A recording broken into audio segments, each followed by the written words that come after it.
Hello all you magnificent people out there and welcome to another Spat Time review. Today I'm checking out TramSim from developers ViewApp. Previous development work by ViewApp has been a series of OMSI 2 bus simulator add-ons set in Vienna, which just so happens to be the setting for TramSim. As the title suggests, TramSim is all about driving trams. The game was built within the Unreal Engine, the same engine used for the TramSim World series of simulators. Like those games, this one looks great visually. The first stop in this review is the trams themselves. Well, the tram itself. Unfortunately, we are immediately hit with my first criticism of the game. It only features a single tram, the unidirectional Bombardier Flexity Veen. Despite only having one tram available in the game, the good news is the tram is highly detailed, both in its interior and exterior. The driving cab at first looks quite overwhelming, but there's very few controls that are actually relevant to the game. The simulation aspect of the tram itself isn't too great. Most of the buttons on the cab screens don't do anything, and the game automatically programs in your timetable settings for you after you select which service you're going to operate from the game's menus. At the price point of the game, I personally expected a bit more in-depth simulation. I was also a little bit disappointed that there is no option to change the key bindings, but the keys that they have set by default aren't too bad. Still, I would have liked the option to set the keys to be the same or similar to those in other simulators to help with the muscle memory. Driving a tram is quite easy. You press Q to accelerate, Z to brake, and A to coast. If you're a numpty like me, you may also need X too, which activates the emergency brakes. Throw in a few other controls to open and close your doors, indicate left and right, and sound your horn, and that's pretty much all there is to driving. Don't let the simplicity of the driving put you off though. Driving through the city itself is where the real challenge of TramSim exists. We'll come back to that shortly.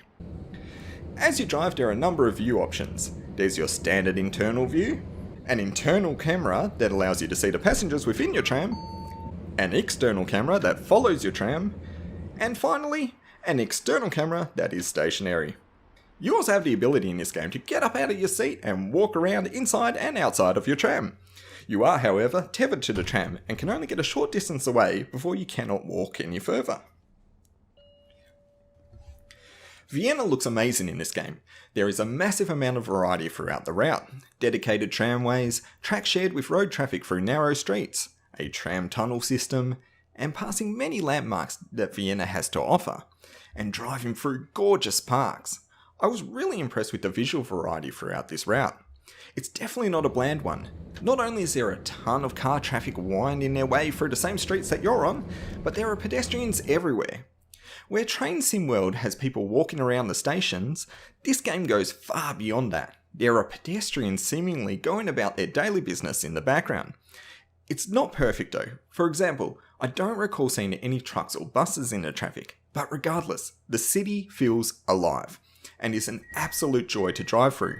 Which is great, but unfortunately we reach my next criticism of the game. There is currently only one route to drive your tram on. It's not a super short route. A standard run from start to finish will take approximately 40 minutes, but I don't think I'm alone in wishing that there was a little bit more. Now that we've discussed the tram and the route, let's discuss the difficulty of the game.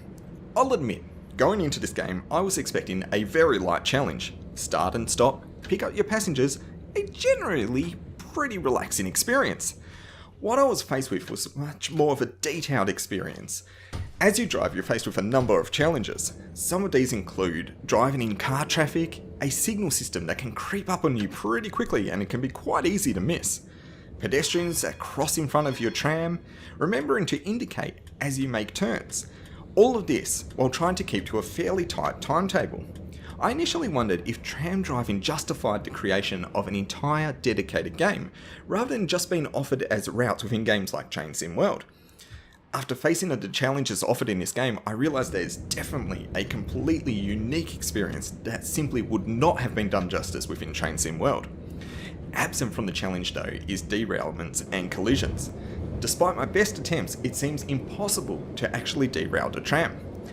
And those hoping for some spectacular crashes with vehicles will be disappointed to learn the game awards you only with a simple pop-up message explaining that you've collided with a vehicle before despawning said vehicle unceremoniously. One of my favourite aspects of TramSim is its passenger system.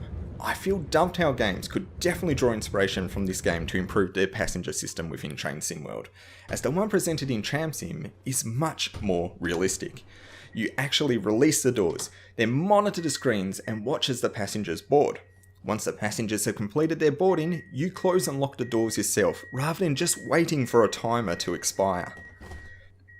It works pretty great, to be honest. Sometimes the passengers glitch out and get stuck or take too long to complete their boarding, but overall it felt pretty realistic. It's definitely what I would consider an essential component of the driving experience that is absent from TramSim World. TramSim gets a massive thumbs up from me for this. It's time to talk value. Is the game worth it? At $35 US, it's quite a high price when you consider it only contains one tram and one route. Especially when you consider other simulator games, such as TramSim World, which has a standard price of around $30 US, but offers much more content in its base package. They're both niche games, and I'd argue that TramSim would be even more niche than TramSim, so I can kind of excuse the high price a little bit. Still, if you're looking for a good price to content ratio, I just don't think it's here yet. Hopefully that changes in the future with the addition of more content. As it currently stands, the game contains admittedly not a lot of content. There's a standard timetable mode where you drive the route, arriving at each stop at specific times. Then there's free roam, which allows you to drive at your own pace.